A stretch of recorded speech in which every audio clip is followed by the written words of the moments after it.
Although China మనమందరం పాపులర్గా అనుకున్నటువంటి అది ఒక కమ్యూనిస్ట్ దేశం అని అనుకుంటాం, కానీ but it is a country which has been created and nurtured and developed by USA by transferring its manufacturing facilities to USA from 1979 onwards. So అట్లాంటి దేశము ఇవాళ అమెరికాకి థ్రెట్గా తయారైంది. సో ఈ థ్రెట్గా తయారైనటువంటి దేశాన్ని అడ్డుకోవడానికి అతని క్రిటికల్ టెక్నాలజీస్ ఇంపోర్ట్స్ని ఆపాడు, వాటి మీద టారిఫ్స్ పెంచాడు. పెంచగానే నెక్స్ట్ ఏం జరిగింది అంటే China is not a small country, they know how to play the cards. ఎప్పుడైతే క్రిటికల్ టెక్నాలజీస్ చైనా నుంచి యుఎస్ఏకి ఆపారో, చైనా నెక్స్ట్ డే యుఎస్ నుంచి కొనేటువంటి సోయాబీన్ కొనడం ఆపేసింది. Several metric tons of soybean is purchased by China. So US ఎకానమీలో agriculture ఎట్లా ఉంటుందనంటే ఇండియా లాగా కాదు. USA produces agricultural commodities and products which are 3 times bigger than what US requires. US కి ఎంత అవసరమో దానికంటే 3 రెట్లు ఎక్కువ వాళ్ళు వ్యవసాయ ఉత్పత్తులు ఉత్పత్తి చేస్తారు. ఎంతమంది? 2% of the population of US. Only 2% of the US population produces more than 3 times of the requirement of the entire US population. So they have a huge agricultural surplus. ఈ హ్యూజ్ అగ్రికల్చరల్ సర్ప్లస్ ఎక్కడ dispose చేస్తారు? They were disposing most of this agricultural surplus in a country like China. So they were disposing soybean in China. China is a greatest importer of soybean. So ఎప్పుడైతే critical technologies ఆపంగానే చైనాని soybean కొనను ఆపేస్తున్నారు. They started purchasing from Brazil and Argentina నుంచి కొనేటప్పటికి then the USA started for finding an alternative. ఎవరు కొనగలరు ఇంత larger consignment of this soybean? ఎవరు కొనగలరు? సింగపూర్ లాంటి దేశాలు కొనగలవా? Singapore came forward, but what Singapore can purchase? A tiny state lesser than Hyderabad, a country which is whose population is not, అది ఒక హైదరాబాద్ లాంటి భారతదేశంలో ఒక చిన్న టౌన్ లాంటి ఒక సిటీ లాంటి కంట్రీ ఎంత కొనగలరు? Can it meet the requirement of USA? Which country in the world can purchase the surplus of soybeans, corn, ఇవన్నీ ఎవరు కొనగలరు? They found that it is USA, it is India which is hugely populated country. Now India toti they reviewed the trade with India toti USA trade ఎట్లా ఉంది? India exports $86 billion worth of goods and services to USA. And India imports only $46 billion worth of goods and services from USA. And we have a trade surplus of more than $40 billion with USA. And this trade surplus is not for 1 year. This has been continuing for more than 10 years. గత 10 సంవత్సరాలుగా మనం trade surplus లో ఉన్నాం.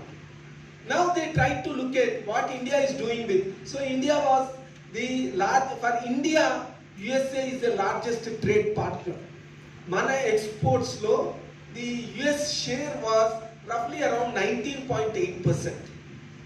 So they thought that India is a good trade partner kabatti, India should be able to buy this product. So negotiate చేసేటప్పుడు ఇంక ఎట్లా negotiate చేయాలి? Then they tried to look at what India is doing with the China. Then they found that India is importing $100 billion plus worth of goods and services from China and exports only $4 billion. We have a trade deficit of $100 billion or roughly around $100 billion with China. And who is funding this $100 billion? The entire funding of our importing goods from China are being funded by the Indian diaspora which are there elsewhere in the world, including the citizens of USA. Indian diaspora చాలా మంది భారతదేశం నుంచి చాలా దేశాల్లో ఉండిపోయారు. వాళ్ళందరూ they are contributing, they are remittances. Those remittances are being used by this country for servicing the imports with the China. So USA thought that this is the right time to negotiate. మనం trade negotiate చేద్దాం అని చెప్పి negotiate చేశారు. So what is that they wanted to negotiate? They don't want anything else. They want access to the Indian market for dumping their soybean and corn. So ఈ రెండు భారతదేశానికి మనం ఇవ్వగలిగితే, soybean anyway we are deficient. We import roughly around 40% plus of our edible oil requirements. Edible oil అంతా కూడా మనము more than 40% భారతదేశం imports మీద దిగుమతుల మీద ఆధారపడింది. భారతదేశంలో నూనె మనకు కావాల్సినటువంటి మన వంటల్లో వాడుకునేటువంటి నూనె, ప్రతి ఇంట్లో మనం వాడుకునేటువంటి నూనెలో 40% విదేశాల నుంచి దిగుమతి చేసుకున్నదే. కాబట్టి ఇట్లాంటి దేశము మీరు గినక మీకు తక్కువ ధరకి చౌకగా మేము మీకు ఇచ్చేస్తాము అని అంటే కొనేయాలి. ఇది వాళ్ళ ఆప్షన్. ఎట్లా? అండ్ ఇండియాలో మా ప్రైస్కి, సోయాబీన్ ప్రైస్కి, ఇంటర్నేషనల్ ప్రైస్కి మీరు ఒకసారి కంపేర్ చేయండి. ఇండియాలో ఉన్నటువంటి సోయాబీన్ ప్రైస్ ఇంటర్నేషనల్ ప్రైస్ కంటే 25% ఎక్కువ. ఇండియాలో లేటెస్ట్ 2025 ఎంఎస్పి ప్రకారం సోయాబీన్ ప్రైస్ is 5,326 రూపీస్. ఇది soybean price. International price is less than 4,000 rupees. So cheaper ప్రైస్కి మీకు ఇస్తాం కాబట్టి మీరు కొనచ్చు, మీరు కొనండి, మీరు తీసుకోండి. ఇది basic negotiating point. Then India stood firm. అందుకనే మీరు ఈ మొత్తం నెరేటివ్లో ప్రధానమంత్రి గారు ఒక్కటే ఒక మాట చెప్పారు. మీరు ఇది మీడియా ఎక్కువగా ఓవర్ ప్రొజెక్ట్ చేయలేదు. అన్ని విషయాల్లో మోడీ గారు చెప్పినటువంటి ప్రతి మాటని మీడియా ఓవర్ ప్రొజెక్ట్ చేస్తుంది. బట్ ఈ ఒక్క అంశాన్ని మీడియా అసలు ఎక్కువగా ఓవర్ ప్రొజెక్ట్ చేయలేదు. ఏం అంశం? మోదీ గారు ఎప్పుడైతే యుఎస్ టారిఫ్స్ పెంచిందో నెక్స్ట్ డే మోదీ గారు ఏం చెప్పారంటే, the farmers interest in my country are paramount for me అని చెప్పారు. నా రైతుల ఇంట్రెస్ట్ నాకు చాలా ముఖ్యము, నా వ్యవసాయం నాకు చాలా ముఖ్యం అని చెప్పారు. ఎందుకు చెప్పారు ఆయన? What is the tariff? Tariffs దేని మీద వేశారు? ఆయన పెంచినటువంటి టారిఫ్స్ దేని మీద? టెలికమ్యూనికేషన్ ప్రోడక్ట్స్ మీద. ఆయన పెంచినటువంటి యుఎస్ పెంచినటువంటి టారిఫ్స్ పెట్రోలియం ప్రోడక్ట్స్ మీద. ఆయన పెంచినటువంటి టారిఫ్స్ ఫార్మాస్యూటికల్ మీద. బట్ అట్లాంటి వాటి మీద టారిఫ్స్ పెంచితే ప్రధానమంత్రి గారు ఎందుకు చెప్తున్నారు వ్యవసాయం నాకు చాలా ముఖ్యమని? దీని మీద యాక్చువల్గా అయితే any sensible nation would have taken this very seriously and have stood like a భారతదేశము ఈ ప్రధానికి ఈ యొక్క ప్రభుత్వానికి అండగా నిలిచి చాలా గట్టిగా నిలబడాల్సినటువంటి దేశం. దురదృష్టవశాత్తు అట్లా గట్టిగా నిలబడకుండా, అసలు ఆ విషయాన్నే పట్టించుకోకుండా, అక్కడ దీనివల్ల టెక్స్టైల్స్ వీడికి నష్టం వస్తుంది, ఫలానా వాడు ఉద్యోగం పోతుంది, ఫలానా వాడికి ఏదో నష్టం వస్తుంది అని నెరేటివ్స్, బ్లాగ్స్, తర్వాత ఎవరికి ఇష్టం వచ్చినట్టు వాళ్ళు దాన్ని ఏవో స్టోరీస్ చేయటం, ఆ స్టోరీస్ అన్నింటినీ కూడా ప్రజలకు చెప్పడం జరుగుతుంది.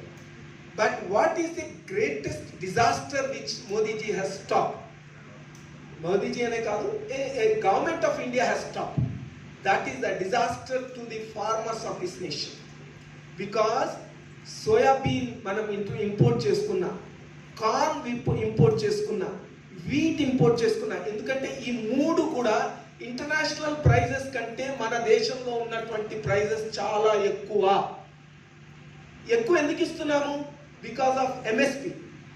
ఎంఎస్పి ఎందుకు ఎట్లా ఫిక్స్ చేస్తున్నాము?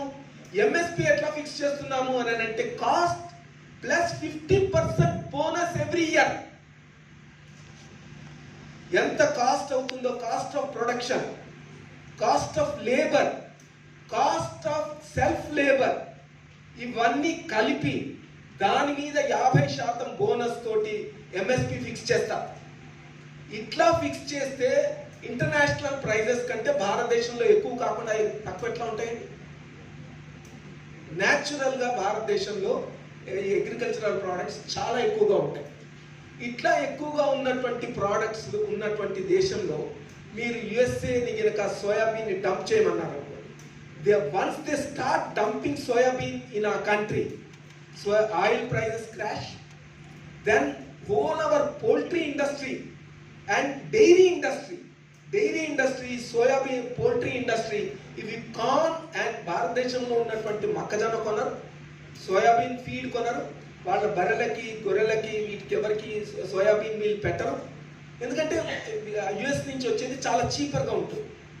అండ్ యుఎస్ డైరీకి భారతదేశంలో ఉన్నటువంటి డైరీకి ఒక తేడా ఉంటుంది. In USA there are roughly around 20,000 dairies in USA. In India it is 80 lakhs dairies. India is the largest milk producer in the world. So ఇట్లాంటి కంట్రీలో కనుక మీరు ఫీడ్ని ఫారెన్ నుంచి వచ్చే ఇంపోర్ట్ చేసేటువంటి దాంతో మీరు కొనటం మొదలుపెట్టి రైతులకు ఎంఎస్పి ఇవ్వాలి, మీరు ఇవ్వలేరు, మీరు కొనలేరు, కొన్న దాన్ని ఎక్కడ పెట్టాలో మీకు తెలియదు, మీరు దాన్ని ఉచితంగా ఇవ్వలేరు.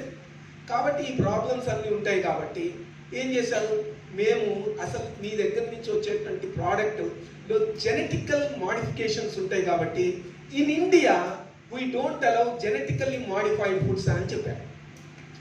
So this is the problem. Tariff బ్యారియర్స్తో కాకుండా నాన్ టారిఫ్ బ్యారియర్స్ తోటి అగ్రికల్చరల్ ఇంపోర్ట్స్ని అడ్డుకున్నారు. So now government of USA says that if you are trying to block the trade through non-tariff barriers, I will retaliate. I will retaliate with what? I will retaliate with reciprocatory tariffs. So ఈ reciprocatory tariffs తోటి వాళ్ళు 50% పెంచారు. So what would be the impact? So మనం అందరికీ by increasing the prices, who is he punishing? He is punishing his own citizens. Who will pay extra? 50% product. So నెరేటివ్ని మీరు ఒక వైపు నుంచో చూస్తున్నారు, ఇంకొక వైపు నుంచి మీరు నెరేటివ్ని చూడటం మొదలు పెట్టాలి. భారతదేశం మీద 50% టారిఫ్ పెంచితే ఈ ప్రోడక్ట్ ఎవరికి కాస్ట్లీ అవుతుంది? యుఎస్ సిటిజన్స్కి కాస్ట్లీ అవుతుంది. యుఎస్ సిటిజన్స్కి కాస్ట్లీ అవుతుంటే యుఎస్ సిటిజన్స్ భారతదేశం నుంచి కొనటం ఆపేస్తారని అనుకుంటే అది భ్రమపడ్డట్టే. And Indian business mens are so shrewd. మన లక్ష్మణాచారి గారు, ఇక్కడ వీళ్ళందరూ చాలామంది ఆడిటర్స్ ఉన్నారు, వీళ్ళందరికీ తెలుసు ఇండియన్ బిజినెస్ మెన్ ఎంత ష్రూడ్ బిజినెస్ మెన్ అంటే, మీరు the day US has announced that there would be a tariff increase, many of them they started their operations from Nepal and Sri Lanka, Bangladesh. వీళ్ళు already అట్లా వాళ్ళకు అక్కడ outfits ఉంటాయి, వాళ్ళ friends ఉంటారు, వాళ్ళకు ఒక యూనిట్ ఉంటుంది. ఇక్కడి నుంచి ప్రోడక్ట్ని నేపాల్కి తీసుకుపోతారు, నేపాల్ నుంచి ఎక్స్పోర్ట్ చేస్తారు, కంట్రీ ఆఫ్ ఆరిజిన్ నేపాల్ అయిపోతుంది. So don't be under the impression that our people will. So the narrative which they are building, that Indians will lose everything, ఇది narrative కాదు. Indians may not lose anything. But a larger question still remains. Why are we still at this elementary stages? Why should our trade be concentrated with only two countries, China and USA, UAE? ఈ మూడు countries తోటి మన మొత్తం ట్రేడ్లో మూడు ప్రధానమైనటువంటి దేశాలు. ఈ తర్వాత గత 2020 నుంచి రష్యా ఒకటి మేజర్ ట్రేడ్ పార్ట్నర్ అయింది. లేకపోతే రష్యా గత 10 సంవత్సరాలుగా రష్యా పెద్ద ట్రేడ్ పార్ట్నర్ కాదు. ఓన్లీ ఈ 3-4 కంట్రీస్ తోటి మనం కాన్సన్ట్రేటెడ్ ట్రేడ్ చేయడం వల్ల ఉన్నటువంటి రిస్క్ని, ఆ లెసన్ని మనం at least this is a time to rethink. మనం why should I keep all my baskets, నా మార్కెట్ అంతా కూడా ఒక చోటనే ఎందుకు కాన్సన్ట్రేట్ చేసుకోవాలి, why should not I diversity అన్నది అన్ని క్వశ్చన్ చేసుకోవటానికి ఇది ఒక మంచి ఆపర్చునిటీ. ఓకే. అందుకని ఈ ఈ టారిఫ్స్ అన్న దాని మీద పూర్తి అధ్యయనం చేయాల్సినటువంటి అవసరం ఉంది. ఇది ఇష్యూ మనం అనుకుంటున్నటువంటి అంత సింపుల్ ఇష్యూ కాదు. అండ్ మనం ఎక్స్పోర్ట్ చేస్తున్నటువంటి ఐటమ్స్లో కూడా యుఎస్ఏకి మనం $86 billion worth of goods and services మనం ఏదైతే ఎక్స్పోర్ట్ చేస్తున్నామో దాంట్లో major share 19% is reexport of the petroleum crude only. We import crude of petrol from USA and convert it in by our refineries. వీటినన్నింటినీ వాడి పెట్రోలియం ప్రోడక్ట్స్ కింద convert చేసి మనం again యుఎస్ఏకి ఎక్స్పోర్ట్ చేస్తున్నాము. That constitutes about 19% of our trade with USA. మీరు ఒకసారి analyse చేయండి trade figures.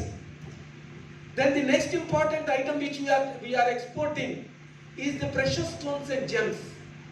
So precious stones and gems కొనేటువంటి వాళ్ళు which is an alternative market for India చెప్పండి. యుఎస్ఏలో ఒక డైమండ్ కొనాలి అని అంటే డైమండ్ కొనేవాడు డైమండ్ క్వాలిటీ చూస్తాడు, డైమండ్ తోటి తయారు చేసినటువంటి ప్రోడక్ట్ యొక్క అతని యొక్క స్కిల్ సెట్ చూస్తాడు, దాని కట్ షైన్ ఇట్లాంటివి చూస్తాడు. కానీ దీన్ని కొనే వాళ్ళంతా ధనవంతులు కొంటారండి. రూపాయి పావుల తక్కువ ఉందని ఎవరికి చూడండి. మీరు డైమండ్ నెక్లెస్ కొనడానికి పోయినప్పుడు అక్కడ పావుల కోసం బేరం ఆడతారా? ఇండియన్సే బేరం ఆడట్లేదు. డైమండ్ సెట్ కొనడానికి వెళ్ళినప్పుడు మీరు తనిష్కి వెళ్తున్నారు, మీ ఇంటి పక్కన ఉన్నటువంటి గోల్డ్ మార్కెట్ మీ గోల్డ్ స్మిత్ అంతకంటే మీకు ఒక ₹10 తక్కువ చేయొచ్చు. But how many of you are buying through the goldsmith? You go to Tanishq, you go to many other houses. మన మైండ్ సెట్లో నరాల రూపాయి మిగిల్చాలి అనేటువంటి మైండ్ సెట్ ఉన్నటువంటి మనమే when we are buying a quality product, when we are buying a product which is costly, మనం అక్కడ ప్రైస్ చూడట్లేదు. మనం ఏం చూస్తున్నాము? Brand and quality. And what is that meaning? అన్నిటికంటే మించి మనం ఏం చూస్తాము? రిలయబిలిటీ. లోకల్గా ఉన్నటువంటి గోల్డ్ స్మిత్ అనే దాంట్లో నాకు రిలయబిలిటీ ఉంటుందో లేదో నాకు తెలియదు. I don't know, I can't vouchsafe this, ఆయన ఇంటిగ్రిటీని నేను వౌట్ సేఫ్ చేయలేదు. అందుకని I'm relying on these houses. So వరల్డ్లో కూడా ఈ ప్రెషస్ స్టోన్స్కి ఇంత రిలయబుల్గా ఇచ్చేటువంటి ఆల్టర్నేటివ్ కంట్రీ ఏదో చెప్పండి. All those intellectuals who are writing volumes on the US tariffs, the second important product that is being exported to USA is precious stones and gems and jewelry. దాంట్లో ఎట్లా loss అయితే చెప్పండి. The third important product which is being exported to USA is the bulk drugs. Bulk drugs ని భారతదేశం నుంచి యుఎస్ఏకి export చేస్తే ఈ bulk drugs మన దేశం నుంచి bulk drugs we are now a pharmacy for the world as far as bulk drugs are concern. No other country in the world are able to produce bulk drugs at such a cheaper price. So దీంతో market పోతుందా మనకి? Who will pay more extra? US citizen pays extra, then why are you bothered? So therefore the whole narrative that is being built that USA's sanctions, USA's tariffs are a threat to this nation is all illusive. They are based on false notions without verification of the facts and figures.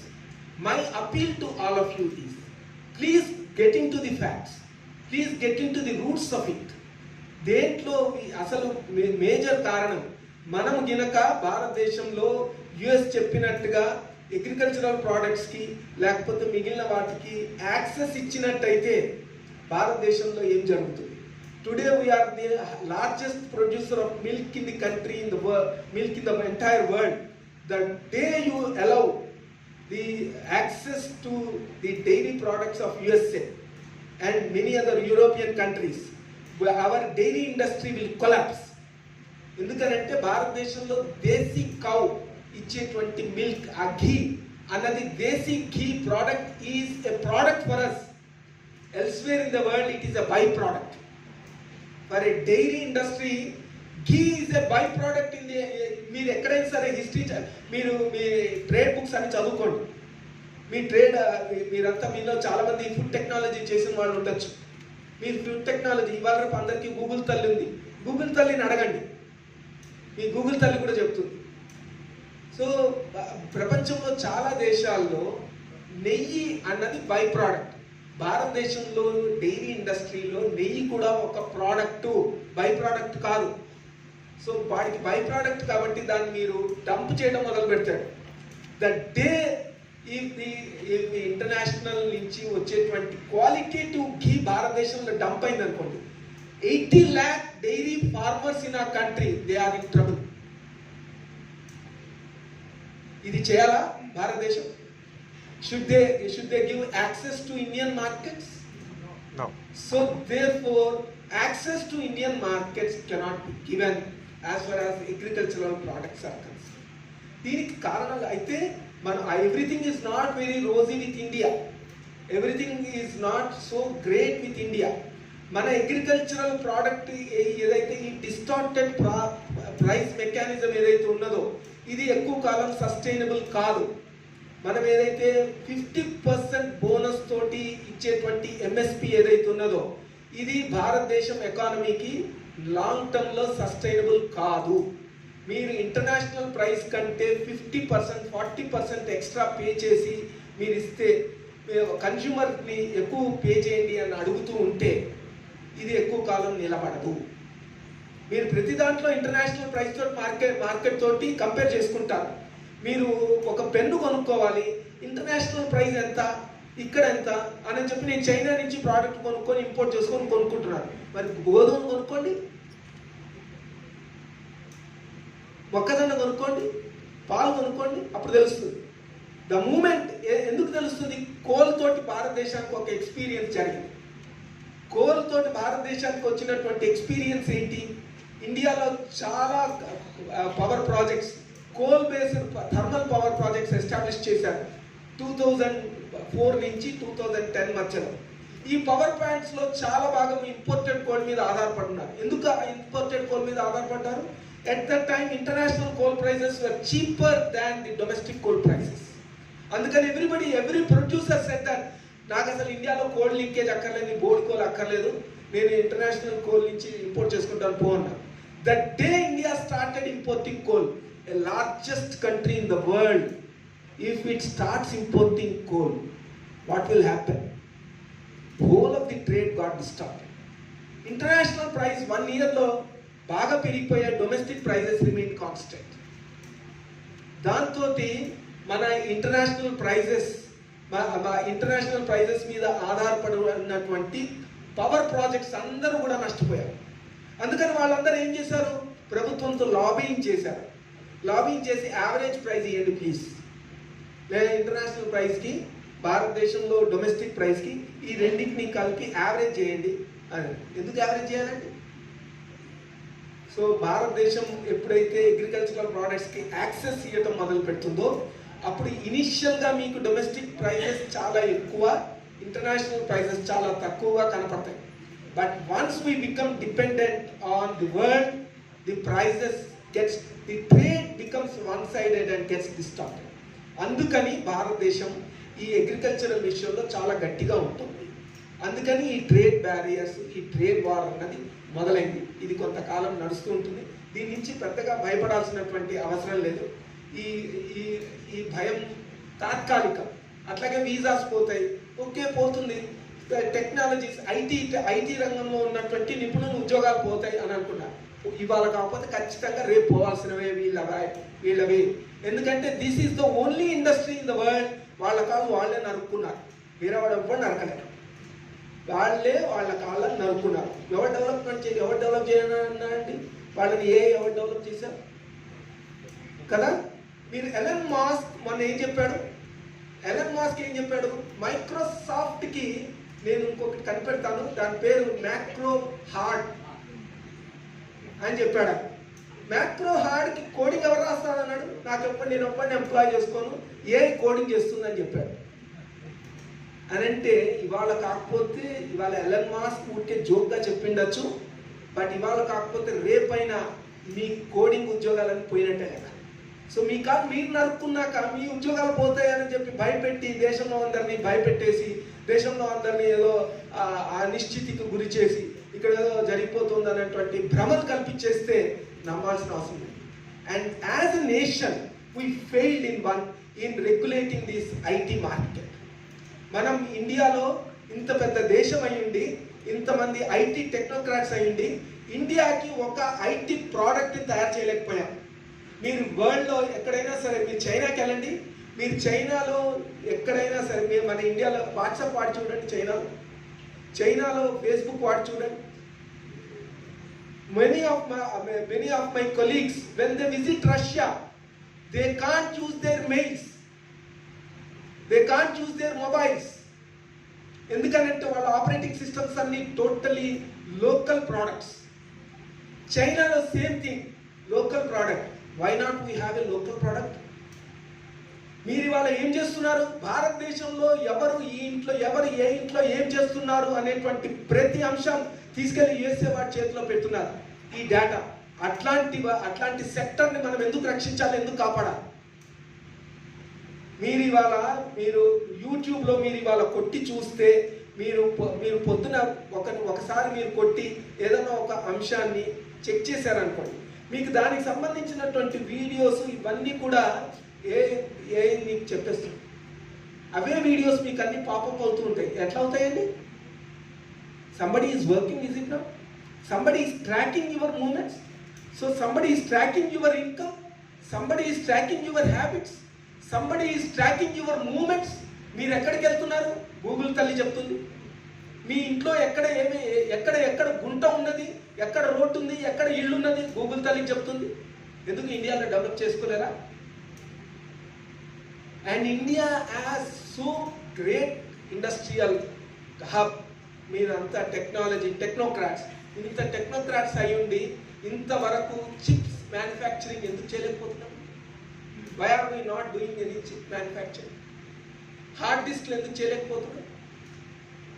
So there are basic problems with our IT industry in our country. So we need to correct these industries. So అందుకనే make in India అన్న దాని మీద ఇన్సిస్ట్ చేస్తున్నారు.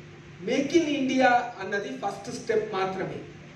Make in India అని అంటే foreigners అంతా వచ్చి ఇక్కడ వచ్చి మీరు మీ ప్రోడక్ట్ తయారు చేసి దాంట్లో మా డేటా అంతా మీ చేతిలో పెట్టుకొని మీరు భారతదేశంలో వ్యాపారం చేసి లాభాలు తీసుకెళ్ళండి అన్నది కాదు దాని భావం ఏంటనంటే, ఒక్క ప్రోడక్ట్ కనుక భారతదేశంలో చేస్తే we are very good at replicating. ఒక్క ప్రోడక్ట్ ఎవరైనా ఒకరు చేస్తే దాన్ని రెప్లికేట్ చేసేస్తాం మనం. అందుకనే there are communities which have mastered the art of replicating the products. చాలా కమ్యూనిటీస్ ఉన్నాయి భారతదేశంలో. ఉదాహరణకు ఒక రామ్గఢియా కమ్యూనిటీ ఉంటుంది. ఈ రామ్గఢియా కమ్యూనిటీ కాంప్లికేటెడ్ ఇంజనీరింగ్ ప్రోడక్ట్స్ని కూడా రెప్లికేట్ చేయగలిగినటువంటి కెపాసిటీ ఉన్నటువంటి కమ్యూనిటీ. అందుకనే ఇండియాలో ఏదైనా ఒక automobile industry new model of car roll out చేసేటప్పుడు ఒక్క మెకానిక్ని ట్రైన్ చేయదు. ప్రపంచంలో ఎక్కడైనా యుఎస్లో చేయమనండి, కొత్త కార్ మోడల్ని roll out without training mechanics కుదురుతుందా? Why they are not able to, why they don't train Indian mechanics? Because they know that Indian intellectuals are so great in replicating. అందుకనే మోదీజీ కూడా తెలుసు, అందుకనే గవర్నమెంట్ ఆఫ్ ఇండియాకి తెలుసు. ఇవాళ make in India అని కనుక మీరు భారతదేశంలోకి వచ్చి ప్రోడక్ట్ని తయారు చేయమని చెప్తే, our people are so shrewd that they will be able to replicate and they make the foreign companies irrelevant in it.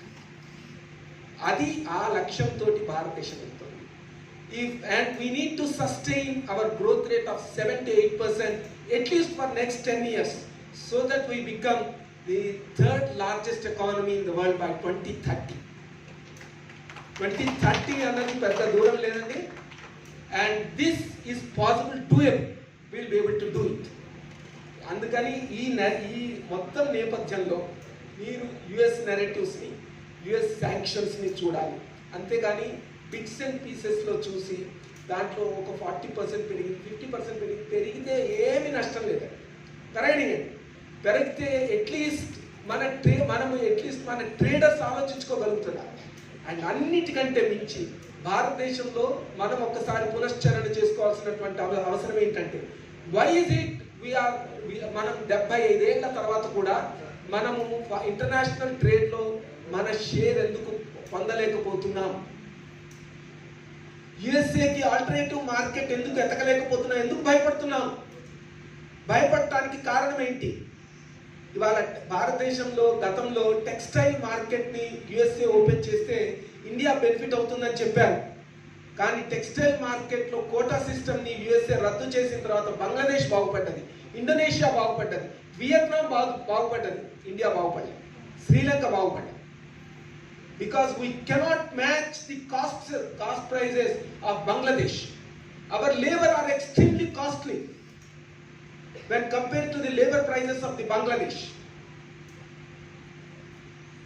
And our production costs are extremely higher than the production costs of Vietnam. And which is the product which we will sell in the world market? Chapandi. A product అమ్ముతారు మీరు భారతదేశం నుంచి? మీరు దేశంలో ప్రపంచంలో 180 దేశాలు ఉన్నాయి. Why should you be concentrating only on USA with only 30 crores of population? 500 crores population ఉన్నటువంటి 600 to 700 crores పాపులేషన్ ఉన్నటువంటి ప్రపంచంలో 33 కోట్ల పాపులేషన్ ఉన్నటువంటి దాని మీద ఎందుకు ఫోకస్ చేస్తున్నారు? మిగిలిన ప్రపంచంలో ఉన్నటువంటి జనాభాకి ఎందుకు ఫోకస్ చేయలేకపోతున్నారు? వాళ్ళ అవసరాలకు కావాల్సినటువంటి ప్రోడక్ట్ ఎందుకు తయారు చేయలేకపోతున్నాం? There are inherent weaknesses in our system. We need to address them. అందుకని దయచేసి మీరందరూ విఘ్నులు, ఇక్కడ ఉన్నటువంటి వాళ్ళందరూ పెద్దలు, మీరందరూ నాకు తెలుసు రాకా గారి మాటలు వినాలని వచ్చారు. కానీ నేను మధ్యలో ఇంటర్వ్యూని అయ్యి ఎక్కువసేపు మాట్లాడేశాను. అందుకు నన్ను క్షమించాలని కోరుకుంటూ నాకు ఈ అవకాశం ఇచ్చినందుకు మీ అందరికీ ధన్యవాదాలు.